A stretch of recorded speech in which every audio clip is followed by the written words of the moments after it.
Ngatho cia mwanya muno ni guthie na mbere na kunyitanira na ithue Edday Nderitu o ringi ni athiete na mbere kuonia andu ati muturire wake ni uradanduka ari kuria USA.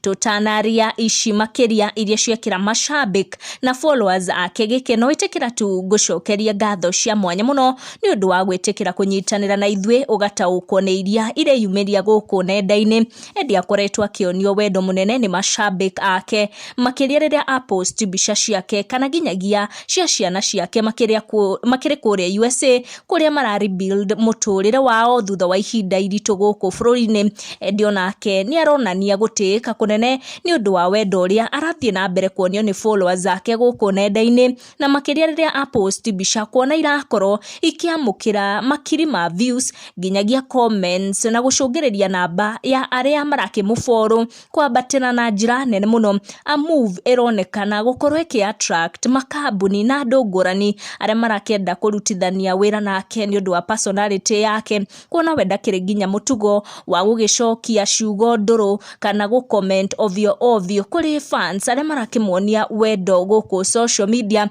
Edday akiuga ati kuma athie kuria USA na yegutanie na mauritu ma guku Kenya, mirango yake ni hingukite na njira nene uria nginyagia we mwene ataretikia. Example ni post ino anengereria followers zake akimera ati kuma gucimba waru iria ni cash crop ya Nyandarua nginyagia kuria America kuria riu no matunda ma apple aratua. Akenya through the comment section ni makorwo makiamukira that post na wendo munene muno, makumwira ati ni ma onao ni monete changes kuma egutanie na drama cia Samido na Karen Nyamuna mathie na mbere na interact na Edday Nderitu through the comment section through engagement. Na Edday onake ni arathie na mbere na kwaraniria nao makiria riria agikorwo agitindikwo na ciuria ona atakine na mutugo wa gukorwo agicomment ovyo guku nenda-ini. Tutiguciaria makiria.